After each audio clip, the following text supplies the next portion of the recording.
Ladies and gentlemen, this is Frank Donga. You are already listening to Boom Radio. Just leave the dial there. Settle down. Listen to it. Open your ear. Don't touch it now. Boom Radio. Live and direct. Frank Donga in the building.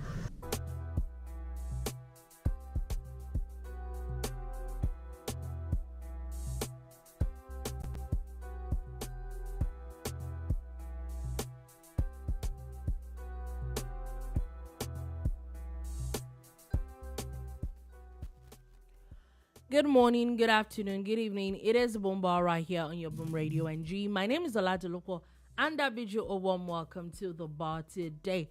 Today is Friday, yep, and it promises to be very interesting as usual. We're going to be talking about a lot of things today. The Lagos Assembly drama still continues. There are quite a number of things. Mr. or Alhaji Atiku Abubakar does not look like is stopping this time. He seems to be aligning with a lot of President Tinubu's opposition to bring him a point. We'll see what he wants to get out of that. We're going to be talking about that I can tell you about. Also, the UEFA playoffs, the draws are definitely out. And it's interesting. That's all I can say for now. It's interesting. We're going to be looking at it in depth. We're going to see who's who do you think has better chances of knocking themselves out? I'm sure the people in the first 8 are just happy that they're not going to be playing this fixtures, which is better. Diddy has new charges again. It does not look like Mr. Diddy is going to be free anytime soon. So that and quite a number of things we're going to be talking about today on the bar. So sit back, relax, and enjoy. My name is Ola Dolupo. And with me in the studio is Sola Rogers. Good morning, good afternoon, good evening. Thank God it's Friday and welcome to the Boom Bar. Okay, so we're going straight into, we're diving into it. And before we get to, most of our just the Lagos Assembly drama, just wanted to put some stuff out there. The federal government is planning 100,000 housing estates for vulnerable persons across all local governments in Nigeria. At the moment, they're announcing it because they're asking for investors. Okay, that at least I was about to say I don't like announcements like this. I just want to see that they started something already. But now that they're actually looking for investors, I think that's the way to go. Housing cannot be solved by government alone. Our concept of governance in Nigeria needs to change. We think that government has to do everything. All government has to do in some cases is to provide an enabling environment and just watch things grow. Mm-hmm. So this is good. Now, the thing is, if you're building for the vulnerable, who's going to pay for it? That's the other aspect of it. Yeah, who's paying? Is it the same vulnerable people that are going to be paid for it? Yeah, it's for me. It's the implementation. Someone has to pay, and trust me, private sector guys. If you're asking for investors, it means that they're investing something has to come of it. Exactly. So, I think that it's worth following, and let's see what is going to come out of this particular one. Like we know that everybody seems to have ideas and thoughts and all that, but it's the implementation of it that is important. Also, before we leave the issue of the federal government, the Director General of the National Orientation Agency has delivered a 30 million naira check to the family of late Nigerian flag designer Pa Taiwo Akinkunmi. Okay. When I saw that news, I was a little bit confused. Then I was not confused. Then I was confused. And why am I saying all of this? Because Baba is gone. Yeah. About a year after. Yeah, why did it take so long? Do you understand? My prayer, Sha, let me use this opportunity to pray for all of us that our hard work will benefit our families even when we are gone. But it's better if it benefits everybody when we are here. Everybody first when they're here, yeah. It's interesting. That's the thing. For me, it's like, why did it take so long? We'll say, okay, maybe the as at when he died, the government was just new and all that. But So we could have said that past presidents could have done it, past governments could have done something about it, but it's never late. It's never too late. 30 million naira is not a bad idea. However, it would have been nicer if this kind of person was celebrated on a yearly basis. Yeah. Jonathan, if it was we still have a problem with proper record keeping, and we have a problem with rewarding people. We don't have a good value or reward system where people know that, oh, this is what we've done, oh, and this is what we get in return for it and everything. Like, we just don't have a proper system. At times, you see athletes go represent Nigeria, and the next thing you hear is that they're telling them that it's a golden handshake. I think now at least I think it's getting better now. Yeah, but that's what I'm saying. But if we had institutionalized a couple of these things, because look at other countries, like, oh, you get a gold medal, this is what you get. You get a silver medal. This is it's structured and institutionalized. Yeah, you understand? I agree. I agree with you. So anyway, that is it. Now there's a clarification that apparently needs to be made at this point, and this is the issue between the police and Omoyele Sowore, where he has been throwing a lot of accusations against the Inspector General of Police, saying that the IG's tenure had ended and he's there unlawfully and all that. Now, the Attorney General of the Federation has come out to speak, and he has now defended the continuous stay of the IG, saying it is legal and lawful. He said that his appointment took effect October 31st, 2023, and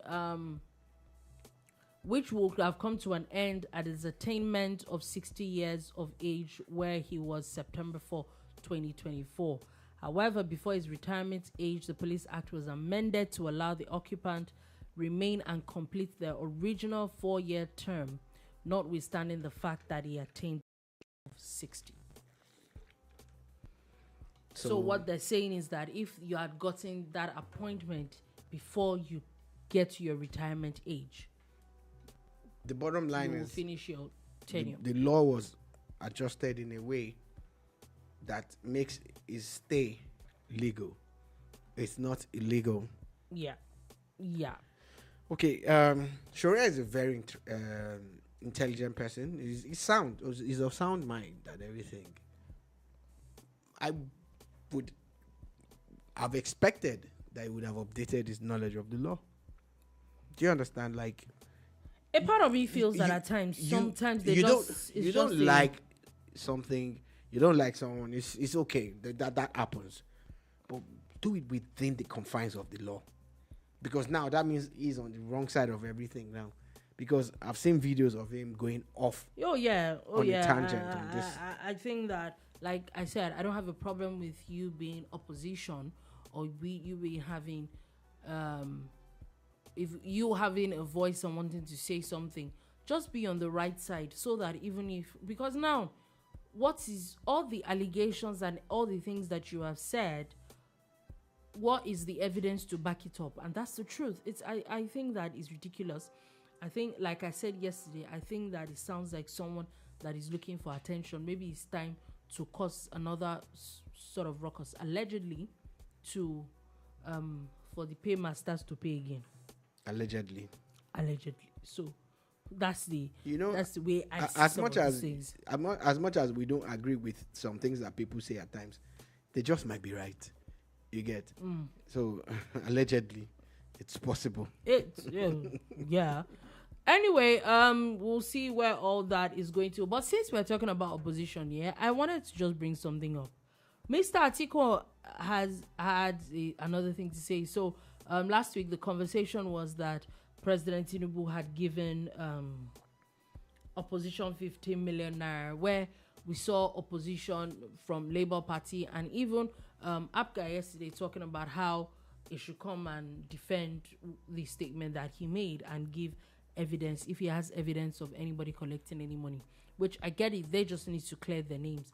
Now he's made another interesting allegation, and this time is that basically saying that the APC government is imprisoning every opposing voice. And now it was referring to Omoyele Sowore and what's this man's name? The former NHIS boss that was arrested.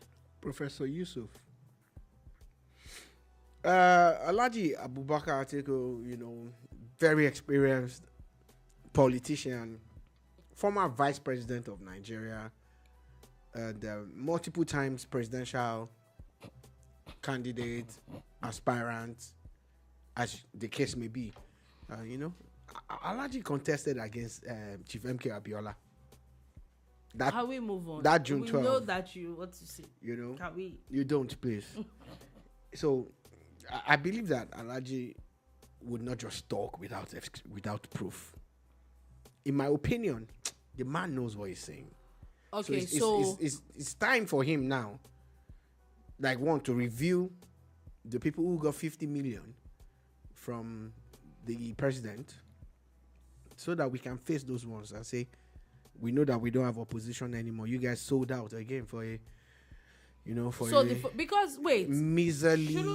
Shouldn't he make up his mind? First, it was that opposition got 50 million. It's part of it now. What he's saying is consistent are not with what he said. collecting 50 million are getting arrested, Abi. And now, I didn't know Atiku and Yele Sowore were besties, because I saw a clip of last week where Omoyele Sowore was still throwing a jab at Atiku. Look, you to hang a dog, you give it a bad name, because you can't just go and hang a dog. So of course, politicians, they trick that they use all the time. They don't care as long as they're using that stone to hit their political enemy. It can be anybody. You get. He won't care if Sowore has dissed him on his use YouTube thingy program. No, he won't care as long as he's hitting his political enemy. It's all good in the hood. It's all good. But I think at times it's tiring to see politicians just talk, and they just talk and they just talk, and there's no substance to what they're saying. And this is a typical example of it. You suddenly are speaking for Sowore. It's strange. Very strange, yeah. Strange. We're definitely strange. In strange times. Yeah. It's like Donald Trump saying something nice about Kamala Harris. It's can happen. It is strange. It's not strange. What strange times, yeah? We're in strange times. Anything is possible. Anyway, moving on from that, we don't know the gist that will happen again next week from Atiku Abubakar. So, but it's safe to say that he's really pushing this opposition. Yeah, you know that the other opposition person that has been busy or busier seems to be letting people believe, and it's all about perception. So Peter Obi has been very busy talking and talking, even if it doesn't. But at least hit the mark. he's talking, and even if it's selective, there's some things that happen in some parts of Nigeria that he doesn't talk about, but some things that happen in other parts of Nigeria that is always, that very vocal. He's deeply saddened, and he doesn't think this is. Yeah, I know. That's what my man does. But guess what?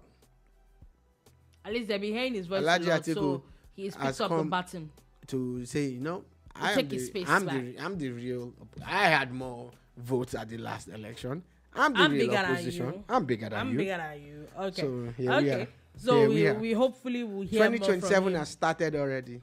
Okay. Now a very sad story happened, and it's really hurtful. Now this was the Nigerian Army, the 81 Division of the Nigerian Army, has announced that a driver of a private vehicle ran into troops during the biannual route march near Mayong Barracks in Yaba today. It resulted in death of a soldier, with others sustaining various degrees of injury. It's a very sad situation, very sad story. Saw the story break this morning, and I immediately just felt it. I'm like, no, this shouldn't be happening. And we were having this discussion off air, and we're like, okay, maybe it's this reason or that reason. But whatever deductions that we have made or analysis we made, there's a soldier that is died that is dead because someone this early was drunk and he ran into them. And some people are now asking questions like, oh, are you even sure that the guy was even drunk? Could it be some kind of attack or whatever? You know? But of course, the army must have apprehended him and they must have perceived, you know, that... okay, so I have a drunk. question, which it's ridiculous up until now. How are you drunk on a Friday morning and you are driving? What? Okay, I know I'm not supposed to, like, it might sound naive, but okay, let me just be quiet. I'm about to say something I should not say, so let's move on. Let's just move on. Anyway, there's a lot of drama coming from Lagos State. Funny thing is that Lagos State House of Assembly is not somewhere that, or Lagos State politics generally is not somewhere that you hear, especially from the APC. Lagos is not where you hear a lot of drama from. But in the past 1-2 weeks, there really has been a lot of drama coming from there. Apparently, 2 members of the House of Assembly were invited by the DSS and looked like they had been detained. Now, 30 members of the House of Assembly now stormed the office of the DSS in Magodo area of the state, and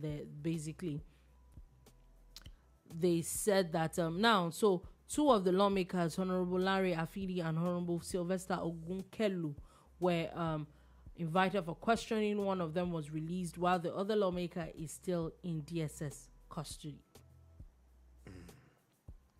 So again, why were they invited? That's where the question should be from.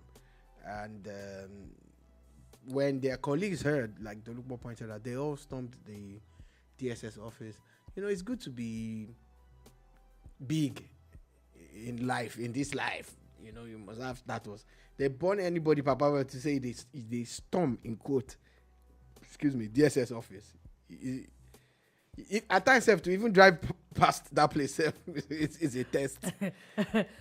So apparently, when the story is that when they so-called stormed there, DSS who carried everybody. Since you are here, you are welcome. You are welcome. You two go for questioning. So everybody was questioned.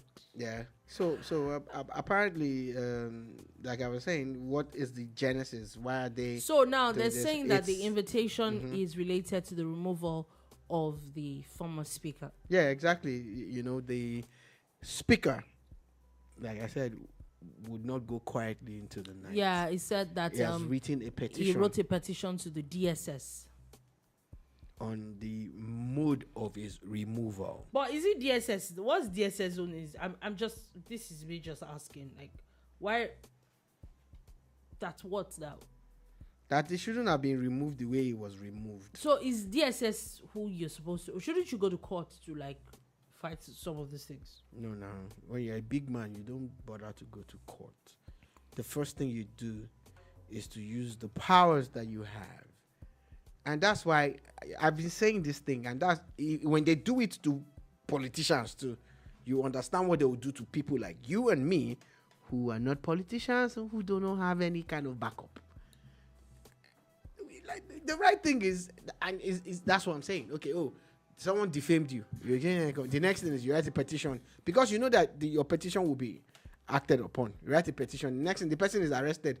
They don't just keep the person here. They'll carry the person to Abuja from Lagos, or from Lagos they'll whisk him in the boot of a vehicle to Akwa Ibom or Port Harcourt. All get towards breaking someone's reserve and will and basically dehumanizing you and treating you bad. That's what it is.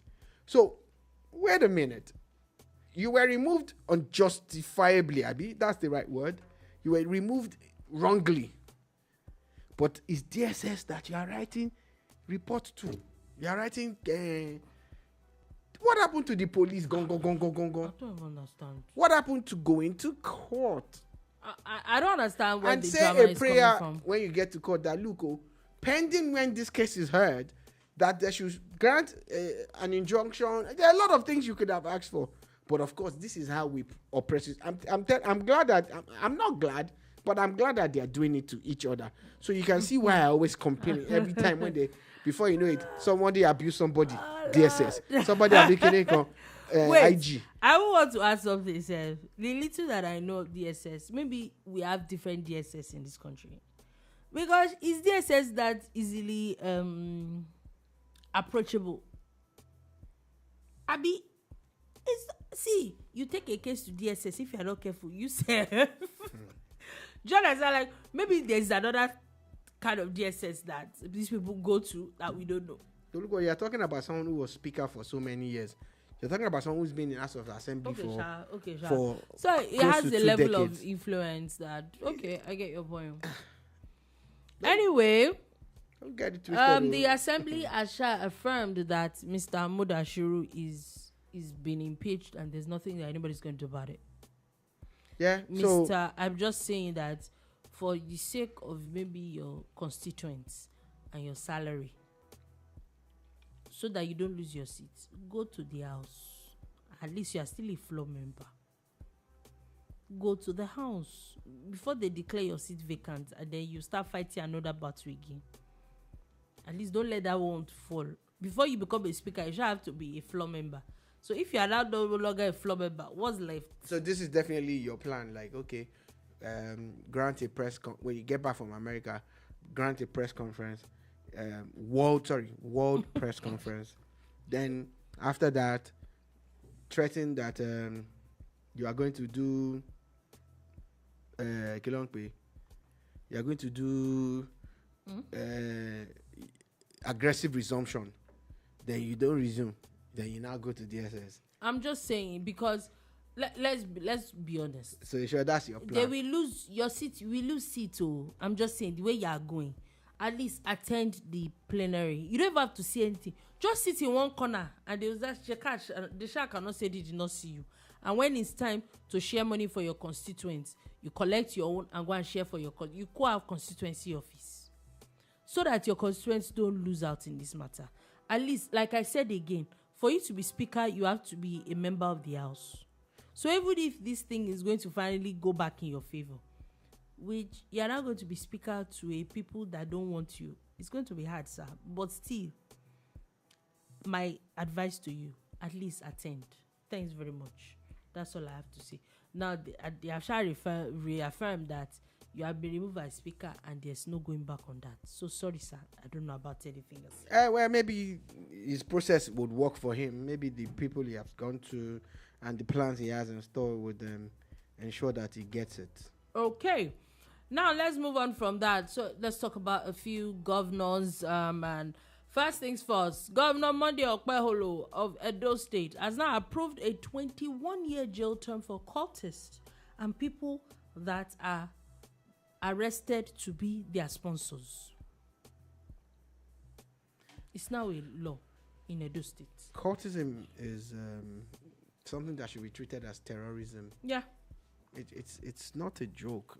You know, cultism is sadly, you know, become an hydra-headed monster. You know, it started from confraternities that were not violent. I make bold to say, and you don't have to agree with me, but there's no records of violence when the confraternities started. Then it dovetailed into violence, and then there was the cultism angle to it, and everything was on campus. But they started going out. Some of these cults were recruiting bike riders, and regular village people and street boys, street urchins as members. What do you expect? Then they started recruiting secondary school kids. Meanwhile, then it was a prerequisite that you were an undergraduate to join a confraternity. But now it's cultism, and it is bad, and this 21 years jail term should be a federal law. It should be something that it will spread across Nigeria in a way that there's no loopholes. Because again, now it might work for Edo State and maybe reduce the madness. Yeah. And other states that have not done it would feel the pinch more. Yeah, but perhaps a lot of people might now move to those states. So really and truly, I think that on this one, I think the governor is... Funny thing is that sadly, Edo State, they're one of the things that is some of these things are really rampant in Edo State. So it's good that the governor... Tell me about it. Took the bull by the horn. Also, Kaduna governor has released the withheld 548 million naira teachers fund. Just also wanted to put that out there. Now, moving on from that, let's go to the immigration. The immigration has intercepted 21 suspected minors at the Nigerian-Niger Republic border. Yeah, read that story. Very sad story. Little kids, under the age of 16, and I think around 8 or 9 to 16-year-old kids in a bus. They're supposed to be, living with or learning some trade or some education from some person. And suddenly, they're taking them out of Nigeria. They don't even know where they're going. There are no passports, nothing. They just want to take them across the border. And I don't think it's the first time. It sounds like something that they've been doing for a while. And it's very sad. Most times, when they're doing these things to these people, they end up being trafficked. To all sorts of countries, and then and that's the end. You don't see them again. You don't hear about them again. It really is sad, but thankfully the customs intercepted these particular ones. Yes, we know that there might be more people, but so I'm always still happy that go after these particular ones, the people that put them up to it. Go after everybody involved, every single adult. Where are the parents of these children as well? Those are things that also need to be looked into. But thankfully, like I said, these ones have been stopped from a life of trafficking, going into trafficking. Now, you might be wondering, SR, please, is there flights to Adamawa State? I am not sure. It's time to look for flights to Adamawa. Are we moving there? We are moving. We are moving. So what's happening in the Adamawa? The Nigerian customs is selling fuel. How much? 630 naira per litre. Per litre, 630 times 40 litres plus going to... Okay, that's not a bad deal.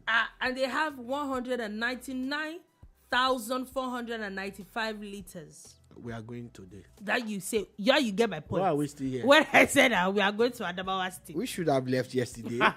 Now you get my point. So they keep updates like this. We should have left yesterday.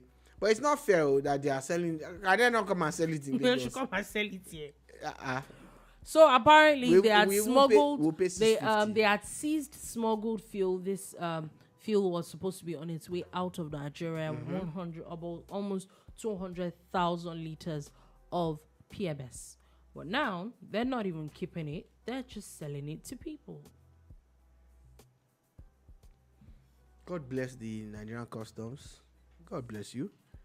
But making that they shift the proceeds. We are all Nigerians. We know you might have intercepted the vehicles or the trucks or whatever in that axis. But we are all Nigerians. We should have access to. We should.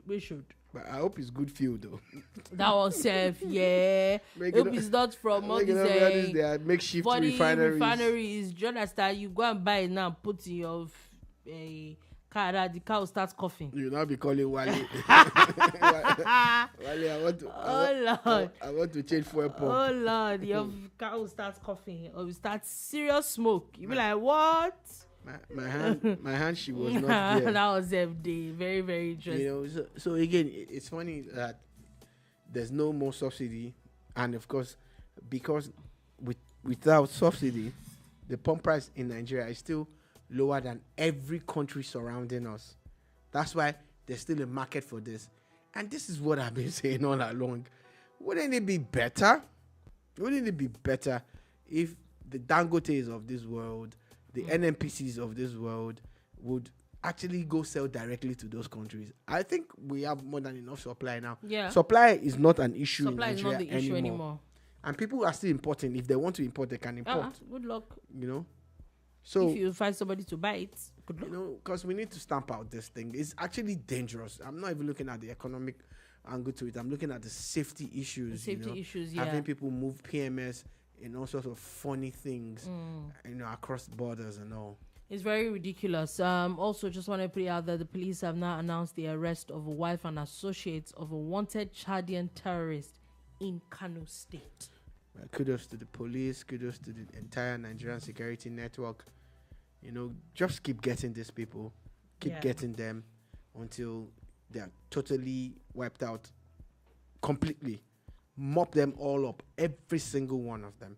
And this kind of person now, hopefully, it will lead us to the people that they really need to arrest. Also, now the CBN governor has made a very interesting claim and said that if not for the CBN policies that it made a few months ago, our inflation would have risen to as high as 42.81%. What's our inflation December now? 34 or something. What's the difference? Fear God. Dolupo. All these things that they are saying. What they're saying is that it could be worse. See, you cannot. You brought policy that we are all still struggling to get by. And ask, leave that one, Joe. Me, I like to be considerate at times, but a lot of me will tell you, in the mood. I'm not in the mood for you people's grammar. You say you get 42%, bros. And I said that the carry didn't go 50%. You are now angry. And January don't finish. January has finished. I just say I should remind you. January has finished too.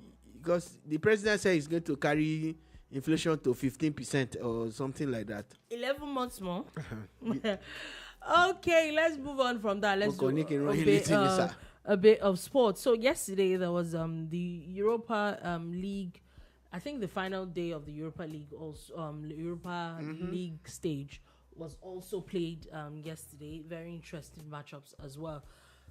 Today is the Champions League knockout phase playoffs. I think that the draws for that, I think that it's safe to say that at least 8 people are not playing those, and I think that Premier League teams are not doing badly. 3 of 4 of them are not playing those playoffs. Interesting matchups right here.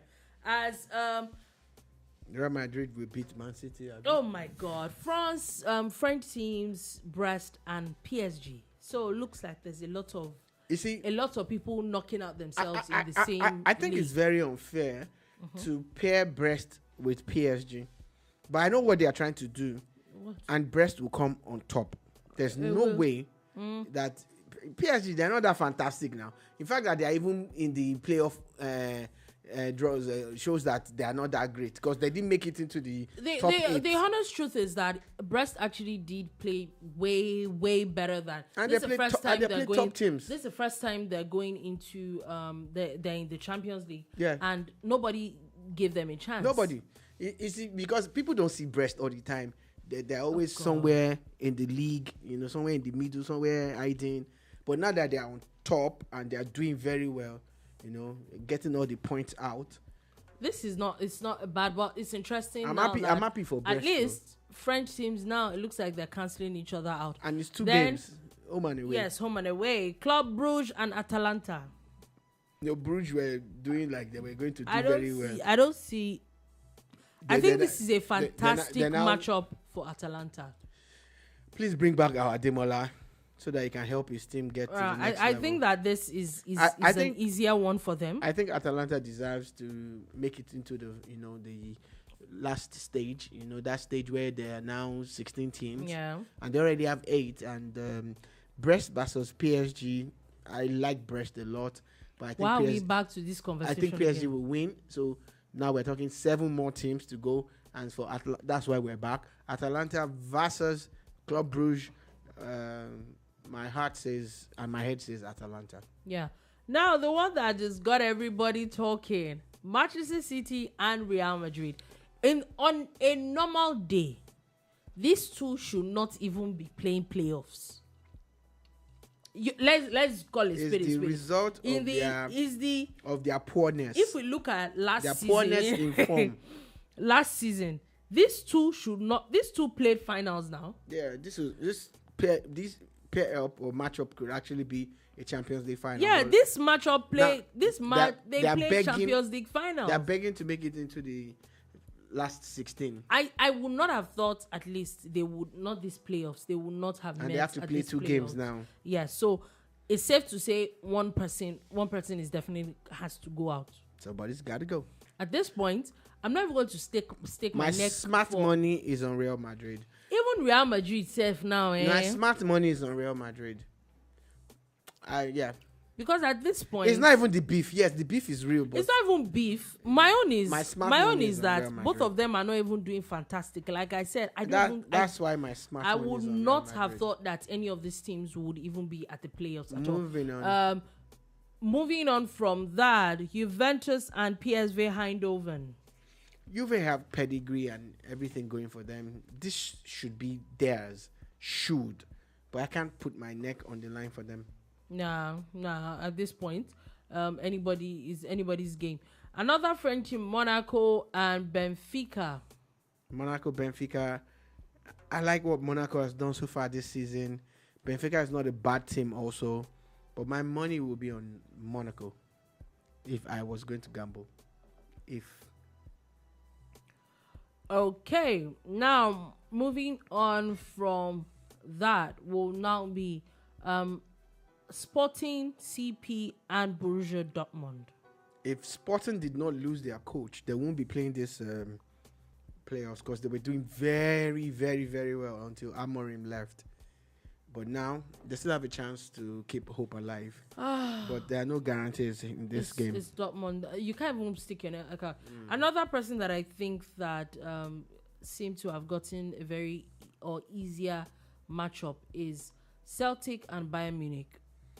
I think it will be very, very embarrassing if Bayern Munich does not get this ticket from this matchup. To be honest, I have not seen Bayern in the same light that I used to see them in the past. I'm not saying that Company is not a good coach. I'm just saying that maybe he has not hit the stride yet. They're not doing badly, but they're not doing fantastic either. No, they're not. And it's almost as if Harry Kane has offended some people because a club that has been winning everything, you join them. Where's it coming from? You left the one that you left, that one too. Scoring all the goals, but they still didn't win anything. Anyway, finally on that matchup is Feyenoord and AC Milan. Milan should be able to edge this based on pedigree and all of that. They should. It should. Yeah. Okay, so now this is just one question I wanted to ask, and I know, and this is about the arrangement of the UEFA. Now, with all this drama, after all these playoffs, now we're back to the same thing Champions League used to be before. Am I correct? Yeah, no, finally, yes. So, what was all this drama all about? It's a fantastic new change, and the drama that you're talking about is giving the teams more money. You know, they're making more money now. There are teams that, at this state that they're in now, they've raked in millions of pounds just for qualifying for the top 8. Top 8, okay. And for every position that you finish in, there's a fixed amount that you're supposed to get. And all of this has nothing to do with your ticket sales. You know, for appearing alone, there are amounts of money that accrues to them. UEFA had to get creative about it because they saw that they were losing out to the new league that was about to be created. So they really had to quickly, you know, come up with this concept of Europe. And again, one major thing that, you know, at this stage, you'd have seen some teams drop from Champions League to Europe, and that's not happening anymore. If you're out, you're out. Exactly. That's it. It's just, you know, it was just a random thoughts okay, so if we're still back to square one again, so what was the whole point? That's the point now, that they made it into a league. I get it, but there's more money involved now. Yeah, there's more money games involved, being played, and more incentives. But when are they going to? Yeah, there's more money involved and all that. When are they going to also look at the fact that does it now mean that it's now on the clubs that now have to shore up their teams? Okay, so check this out. Check this out. With the amount of games that you have to play in Europa or in UEFA Champions League, can you still play an additional tournament, a private one? You don't. Do you understand? I get it. That's another thing that they've achieved with. So yes, I get their idea of it, but the honest truth it's always is been on the clubs. It's always been on them to show up. But their there's teams. still the financial fair play. They Yeah, can't play so as more. do They it can't. within the confines of the law. That's what they're saying. That don't go and say because you have so much money you can just buy, and that's why some teams that used to play well are struggling now. Before they would have come and bamboozled one team and bought like 4 or 5 of their best players, you know. So financial fair play is important. Everything now is about striking a balance. If you play Football Manager, you have a clearer view of what we're talking about. But if you have not played that game, please don't play it. No, It's no. very addictive. It has nothing to do with gambling, no. No, it's just not about gambling. It's managing just football teams. Yeah, there was a time that everybody was crazy about that thing. I survived it. That's why I've not gone back. I've not played that game in 10 years, 10 or 12 years. Yeah, I survived. It's interesting. Now, quickly before we go, there are actually a few entertainment stories we're going to be talking about now. Nigerian singer Tems has now cancelled her Rwanda show. Apparently, she got a lot of backlash. She was pushing. They were supposed to have a show in Rwanda, and a lot of people had come out to say about how or what Rwanda was doing to Congo, or who Rwanda was sponsoring to wreak havoc in the eastern part of Democratic Republic of Congo, and she had now had to pull out and cancel. She put out a statement that she had no idea what was going on and all that. That's when politics starts to mess with everything. You know, there's a lot of bad blood now in that region. People need to understand what's actually happening. It might not entirely be that Rwanda is doing something wrong or right. I'm not going to speak for them, but I'm just saying that people need to research more and understand. You know, but a little bit of it has to do with the fact that many years ago, a group of people got together and sat down somewhere in Europe and partitioned Africa. And that thing is coming back to bite everybody in the behind now. Because it's the way you have Yoruba people in Benin Republic and in Nigeria. It's something similar to what's happening now. And of course, this particular tribe in that country also have a large chunk of their people in the other country. So a lot of things are happening that people are alluding to and ascribing to one governor or one president being behind something. But when you check it deeper, it's deeper than that. So, but for times, you know, does she have a choice? You know, she's just an entertainer. And this shows were planned before the violence erupted in Congo. Yeah, it's very interesting that this thing's happening. But anyway, just for peace to reign, she's cancelled that show. Now, Mr. Diddy is in the news again. Diddy dirty money. Diddy. So he's been accused again of basically being indicted for trafficking at least 3 women in a 20-year-long sexual abuse scheme.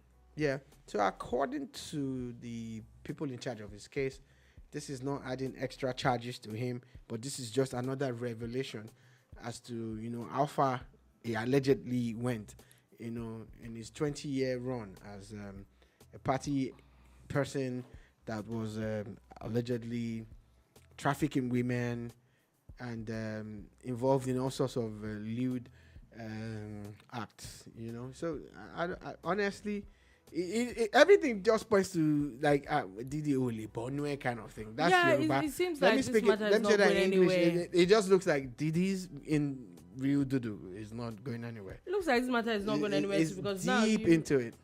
you hear this week is this, that week is that. But okay, so not like I'm about to Did I see a comment on your screen? I don't know if maybe it's no. my thing. So basically what I'm saying with this is that, are we saying that all these people did? Is it just now that everybody just decided to speak up all at the same time? Well, these things happen. I know that at times that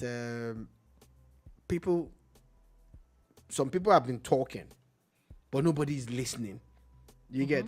Is when it now gets really loud. Now, you remember one guy said something the other time, or this woman said something the other day, and one of the things that actually escalated this issue was when CNN or one of these top news agencies, procured that tape of that CCTV of him assaulting his then girlfriend.